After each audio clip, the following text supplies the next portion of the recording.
आज आप लोगों को कक्षा 12 जीव विज्ञान में पढ़ाया जाएगा वर्णांधता और हीमोफीलिया के बारे में।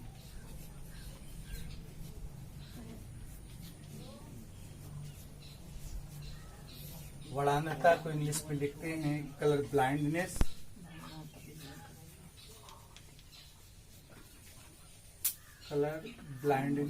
और हीमोफीलिया को इंग्लिश में हीमोफीलिया ही लिखते हैं।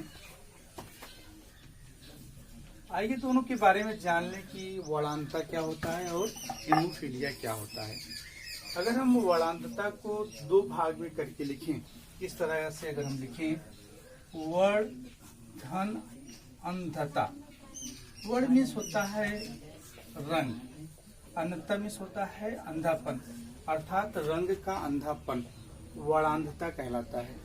इस रोग से पीड़ित व्यक्ति में लाल और हरे रंग में अंतर का विभेद नहीं हो पाता है। लाल और हरे रंग में इस रोग से पीड़ित व्यक्ति अंतर नहीं कर पाता है। इसी बीमारी को हम कहते हैं वर्णांधता। वर्णांधता का रोग 50,000 लोगों में से किसी एक को पाया जाता है।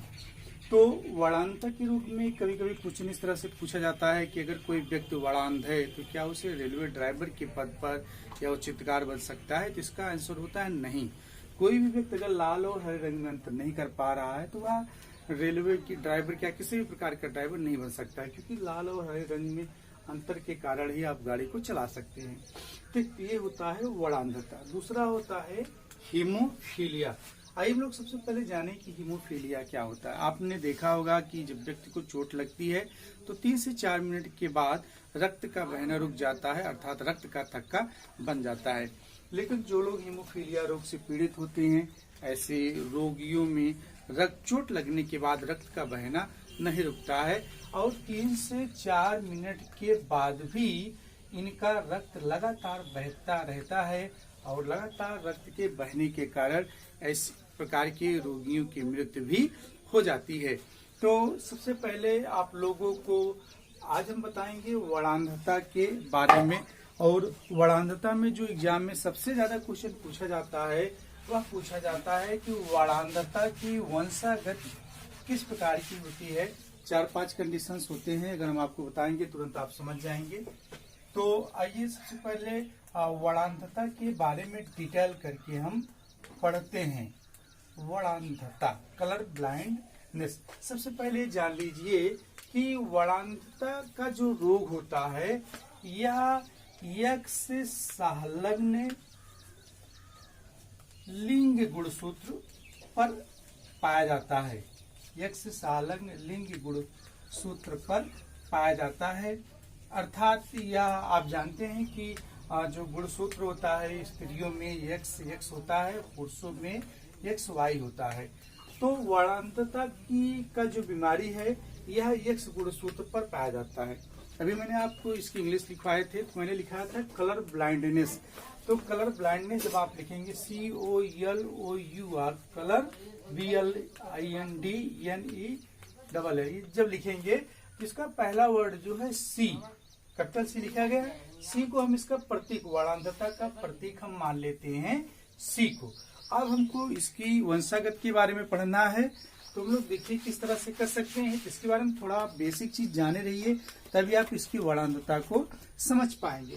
पहला चीज तो जैसे पुरुष का जो गुणसूत्र है वह होता है XY, जबकि मादा का जो गुणसूत्र होता है वह होता है XX। अगर कोई भी पुरुष वर्णांधता की रोग से पीड़ित है तब हम उसके X गुणसूत्र के ऊपर C इस प्रकार का एक सिंबल बना देते हैं। तो इस प्रकार अगर लिखा गया हो किसी नर का गुणसूत्र, उसको हम कहेंगे वर्णांध पुरुष। वर्णांधता रोग से पीड़ित पुरुष को बोलते हैं वर्णांध पुरुष, उसको कहा जाएगा। इसके बाद स्त्रियों में 2X गुणसूत्र होता है। अब आप इसको कैसे कहेंगे? इसमें अगर पहले वाले पे हम सिंबल लगा देंगे कलर ब्लाइंडनेस का, तो यह माना जाएगा कि वह जो स्त्री है वह वर्णांध रोग की वाहक है। कैसी है वह? वर्णांध रोग की वाहक स्त्री के बारे में बात हो रही है। वाहक किसे कहेंगे? वाहक मतलब होता है कि लक्षण शरीर में पाए जाए, ठीक, दूसरे पीढ़ी में वह प्रकट हो, लेकिन पहली जिस पीढ़ी में वह वाहक है उस पीढ़ी में प्रकट ना हो, ठीक, कैरियर इसको कहा जाएगा। अगर इसी जगह अगर हम यक्ष यहाँ पे लिखें, पहला वाले पे अगर हम लिखेंगे तो इस रोग की वाहक स्त्री माना जाएगा, लेकिन दोनों पे अगर हमने प्रतीक लगा दिया तब कहा जाएगा कि यह स्त्री इस रोग से पीड़ित है। तब क्या लिखेंगे यहाँ पे? तो यहाँ पे हम लिखेंगे वड़ांध स्त्री। वड़ांध मतलब वड़ांधता रोग से पीड़ित स्त्री का ये प्रतीक है। अब जब हम इसके अनुवांशिकता को पढ़ते हैं, जब हम इसके इसमें वड़ांधता रोग को पढ़ते हैं, चार्ट इसका बनाते हैं, तो इस चीज को हम विशेष ध्यान देते हैं। अगर आपसे कहा जाए समान पुरुष तो आप क्या करेंगे? उसका प्रतीक क्या लिखेंगे? X Y.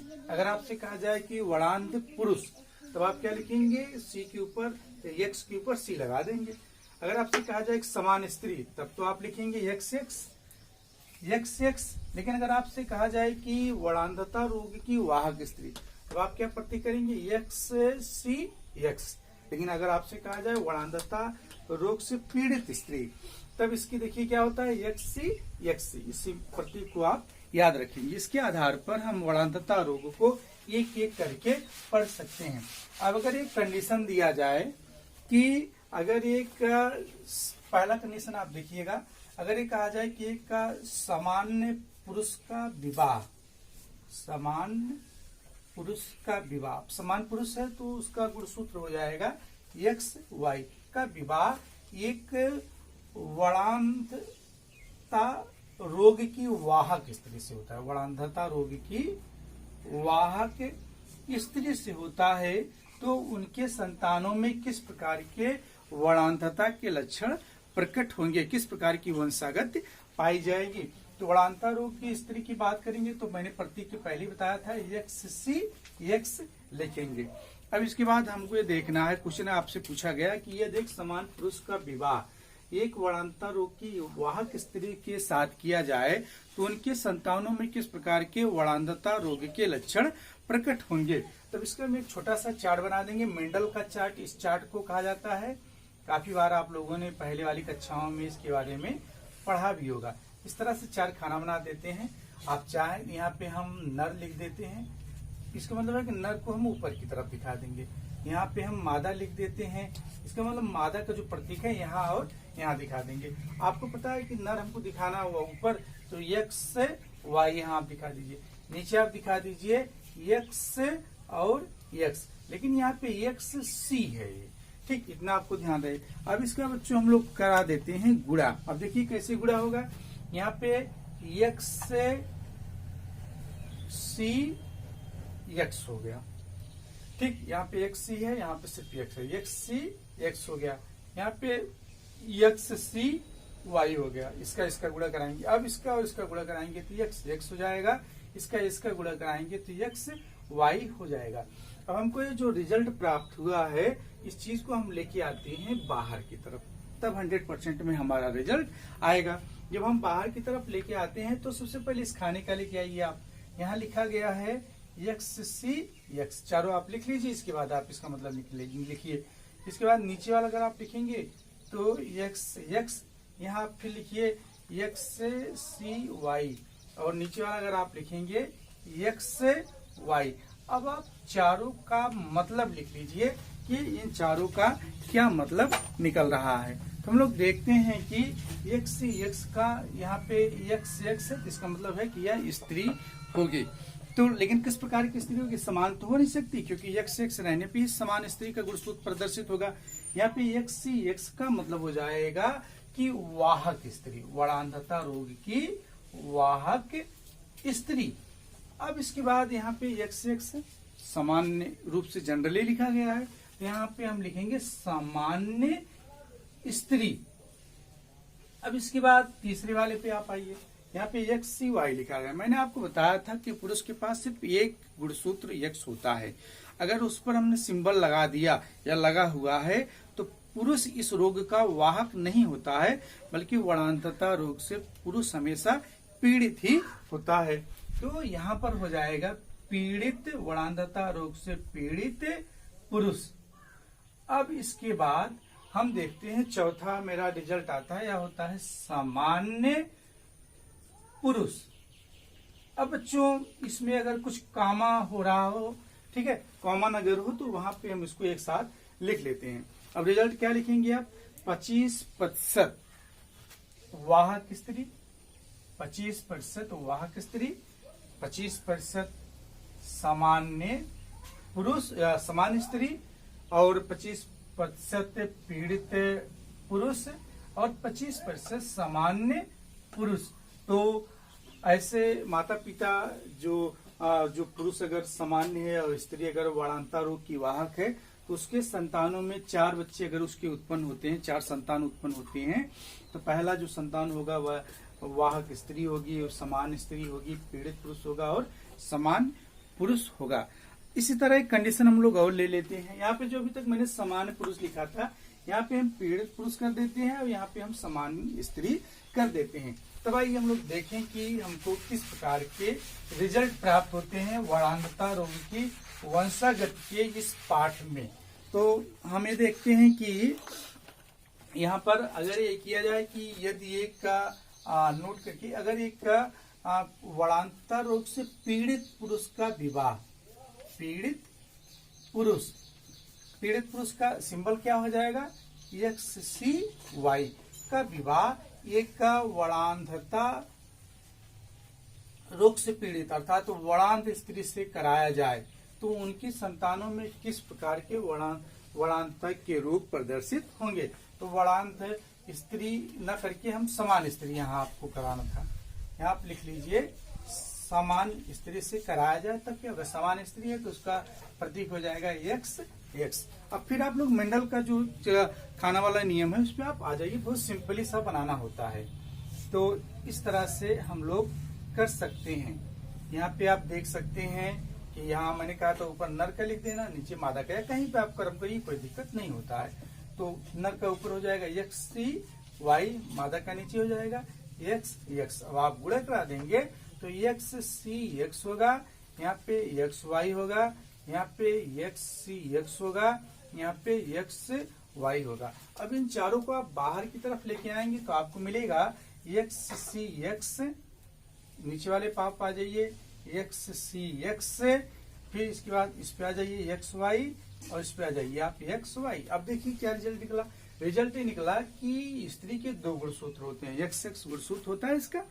अब पहले वाले पे सिंबल लगाए, अर्थात या ये वर्णांधता रोग की वाहक स्त्री होगी।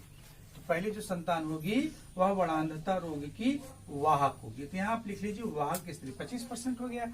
यहाँ पे भी हम देखते हैं एक X पे ही सिंबल लगा है, दूसरे पे नहीं लगा है, तो ये भी वाहक स्त्री हो जाएगी। कॉमा कर दीजिए आप। XY यहाँ पे है, इसका मतलब यह सामान्य पुरुष है, नॉर्मल मेल है, समान पुरुष हो गया। नीचे भी हो जाएगा सामान्य पुरुष, ठीक। तो इसको हम जीनोटाइप और फिनोटाइप के रूप में भी इसका अनुपात हम निकाल सकते हैं। अब क्या आप कह सकते हैं? आप ये कह सकते हैं कि 50% स्त्री जो होगी, 50% जो लड़कियां होंगी वह इस रोग की वाहक होंगी, और जो 50% लड़के होंगे वह इस रोग से, जो पुरुष होंगे वह इस रोग के लक्षण इनमें नहीं प्रदर्शित होंगे, अर्थात ये सामान्य होंगे।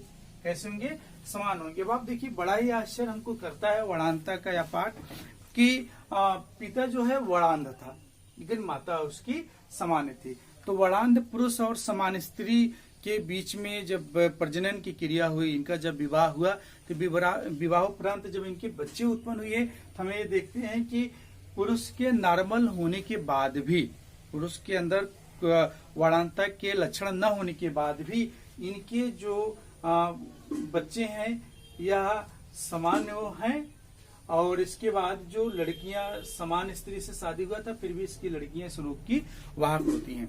इसी तरह से कई कंडीशन आप कर सकते हैं, कभी समान कर सकते हैं, कभी आप एक को वर्णांध कर सकते हैं, कभी एक को इस रोग का वाहक कर सकते हैं। इस तरह से हम 5-6 चार्ट को बना सकते हैं। इस चार्ट में 2 तरीका अपनाया जाता है। एक तो ये तरीका है चार्ट को बनाने का, मेंडल का नियम लगा दीजिए, और आप चाहें तो एक तरीका और अपना लीजिए, लेकिन थोड़ा सा कठिन होता है। हालांकि फिर भी आप लोगों की जानकारी के लिए ये चीज होना चाहिए। तो आप क्या करिए, एक एक को लिख लीजिए, एक्स सी वाई, थोड़ा सा स्पेस देके लिखेंगे, यहाँ पे एक्स एक लिख लीजिए और चारों को ऐसे नीचे एक एक लाइन इसके खींच दीजिए। अब आप देखिए कि इसका पहले वाले का तीसरे वाले के साथ, दूसरे वाले का इसके साथ, इसका इसके साथ, इसका इसके साथ, बहुत जल्दी में बन गया, पता ही नहीं चला आप लोगों को। अब इसका गुणा जब कराएंगे तो एक्स सी था, दूसरा कहाँ गया है, एक्स पे गया है, एक ये मिल गया। इसके बाद यहाँ आप देखिए वाई है, अब देखिए इसका गुणा इसके साथ इसका गुणा कराए हैं, मतलब एक्स वाई हमको मिल गया।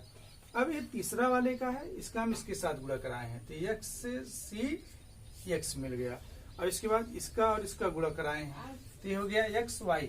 अभी तक जो आप लोगों को रिजल्ट मिला था, रिजल्ट क्या मिला था कि नॉर्मल मेल, कैरियर फीमेल और कैरियर फीमेल, सेम तरीके से यहाँ से भी आप रिजल्ट को प्राप्त कर सकते हैं। तो ये था आपका वर्णांधता का भाग। वर्णांधता की तरह बच्चों हीमोफीलिया का भी मामला होता है, इसकी भी वंशागत होती है। थोड़ा सा अंतर हम लोग इसमें करते हैं। चार्ट आप लोगों को क्लियर हो गया होगा, यहाँ पे भी इसी तरह से हम लिख देते हैं, बाद में इसका हम जीनोटाइप और फिनोटाइप अनुपात निकाल लेते हैं। ठीक, इसके बाद जिस तरह वर्णांधता के बारे में आप लोगों ने पढ़ा, उसी तरह आप हीमोफीलिया के बारे में भी पढ़ सकते हैं, इसकी वंशागत के भी बारे में पढ़ सकते हैं। एग्जाम में अक्सर क्वेश्चंस पूछे जाते हैं वर्णांधता की वंशागत के बारे में, हीमोफीलिया की वंशागत के बारे में, और कभी कभी तो रक्त वर्गों की वंशागत के भी बारे में प्रश्न पूछे जाते हैं। तो हीमोफीलिया अगर हो तो जहाँ पे यहाँ सी का सिंबल लगाया गया था, वहां आप एच का सिंबल लगा देंगे। जैसे मान लीजिए कि कोई पुरुष इस रोग से पीड़ित है, तो एक्स से एच वाई हो जाएगा। एक गुण सूत्र है एक्स, इसलिए पुरुष हमेशा या तो समान होगा या तो इस रोग से पीड़ित होगा। वाहक कभी भी नहीं हो सकता, वाहक सिर्फ स्त्री होगी, क्योंकि उसके पास 2 एक्स गुण सूत्र होता है। ठीक, और इसके बाद अगर स्त्री को हमको दिखाना है कि यह इस रोग की वाहक है, तो एक्स एच एक्स कर देंगे। अगर दिखाना है कि स्त्री इस रोग से पीड़ित है, तो एक्स एच दोनों को इस तरह से कर देंगे। ठीक, थैंक यू।